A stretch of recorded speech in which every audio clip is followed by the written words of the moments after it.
എന്താണ് ഈ മിററിങ്? ഓരോ റിലേഷൻഷിപ്പിലും മിററിങ് ഉണ്ട് കേട്ടോ. നമ്മളെ കൂടെ ജീവിക്കുന്ന വ്യക്തികൾ അല്ലെങ്കിൽ നമ്മളുമായിട്ട് അടുത്ത് ഇടപഴകുന്ന ആളുകളുടെ സംസാര രീതികൾ, അവരുടെ ഫീലിങ്സ്, അവരുടെ ബോഡി ലാംഗ്വേജസ്, ഇതൊക്കെ നമ്മൾ അറിഞ്ഞുകൊണ്ടോ അറിയാതെയോ നമ്മളിലേക്ക് പകർത്തിയെടുക്കുന്ന ഒരു രീതിയാണ് ഈ മിററിങ്. നല്ല വശങ്ങളും ഉണ്ട്, മോശം വശങ്ങളും ഉണ്ട്.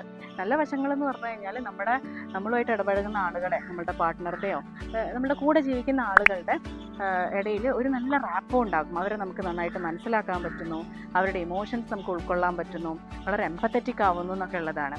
അതേസമയം തന്നെ മറ്റുള്ള നമ്മുടെ കൂടെ ജീവിക്കുന്ന ആളുടെ ഇമോഷണലി വീക്കാണ്, അവരെപ്പോഴും ഡിസ്റ്റർബ്ഡ് ആണ്, അല്ലെങ്കിൽ അവർക്ക് ബാഡ് ബിഹേവിയർ ഉണ്ടെങ്കിൽ അത് നമ്മൾ മിറർ ചെയ്യാനുള്ള സാധ്യത കൂടുതലാണ്. അപ്പോൾ ഒരു നെഗറ്റീവ് ടൈപ്പ് ഓഫ് മിററിങ് നിങ്ങളെ ഇൻഫ്ലുവൻസ് ചെയ്യുന്നുണ്ടെന്ന് തോന്നുകയാണെങ്കിൽ ഡെഫിനറ്റ് ആയിട്ടും ആ സൈക്കിൾ ബ്രേക്ക് ചെയ്യണം. എങ്ങനെയാണ് സൈക്കിൾ ബ്രേക്ക് ചെയ്യാൻ നോക്കാം. ഇത് വളരെ കോൺഷ്യസ് ആയിട്ടുള്ള ഒരു പ്രോസസ്സാണ്. അത്തരത്തിലുള്ളൊരു നെഗറ്റീവ് കാര്യങ്ങളാണ് നിങ്ങൾ കേട്ടുകൊണ്ടിരിക്കുന്നതെങ്കിൽ നിങ്ങൾ മെല്ലെ നിങ്ങളുടെ ഫേഷ്യൽ എക്സ്പ്രഷനിലും ബോഡി ലാംഗ്വേജിലും ഒക്കെ അതൊന്ന് കാണിക്കാൻ ശ്രമിക്കുക. കഴിയുന്നതും ആ ഏരിയയിൽ നിന്ന് മാറി നിൽക്കാൻ വേണ്ടി നോക്കാം. അപ്പോൾ ഇത് ഓഫ് കോഴ്സ് അപ്പുറത്തെ ആളിലത് നന്നായിട്ട് റിഫ്ലക്റ്റ് ആവും, നിങ്ങൾ അതിൽ ഇൻട്രസ്റ്റഡ് അല്ല എന്നുള്ളത്.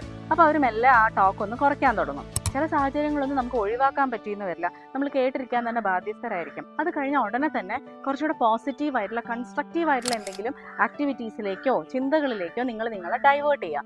അത് യോഗ ആവാം, മെഡിറ്റേഷൻ ആവാം, മ്യൂസിക് ആവാം, അല്ലെങ്കിൽ എന്തെങ്കിലും ബ്രീത്തിങ് ടെക്നിക്ക് ആവാം. പിന്നെയുള്ള ഒരു കാര്യം എന്ന് പറയുന്നത് അത്തരത്തിലുള്ള ഒരു പെരുമാറ്റം ആ വ്യക്തിയിൽ നിന്ന് വരാൻ അയാളുടെ ഇടയിലുള്ള എന്തെങ്കിലും ഒരു ഫീലിങ്സോ അല്ലെങ്കിൽ സാഹചര്യവുമായിരിക്കും. അപ്പോൾ അയാളുടെ ഫീലിങ്സിനെ ഉൾക്കൊള്ളുക, അയാൾ എന്തുകൊണ്ട് അത് പറഞ്ഞു എന്നുള്ള ആ ഫീലിങ്സിനെ നന്നായിട്ട് ഉൾക്കൊള്ളുക എന്നുള്ളതാണ്. പിന്നെ നിങ്ങൾ ഗ്രൗണ്ടിങ് ടെക്നിക്സ് പ്രാക്ടീസ് ചെയ്യാം. അതേസമയം നിങ്ങൾ സെൽഫ് കെയർ ആക്ടിവിറ്റീസിലേക്ക് കുറച്ചും കൂടെ ഫോക്കസ് ചെയ്യുക, നിങ്ങളുടെ സമയം അതിന് വേണ്ടിയിട്ട് മാറ്റി വയ്ക്കുക. അപ്പോൾ ഇങ്ങനെയൊക്കെ ചെയ്തു കഴിഞ്ഞാൽ ഈ ഒരു mirroring, negative type of mirroring നിങ്ങൾക്ക് ബ്രേക്ക് ചെയ്യാൻ പറ്റും.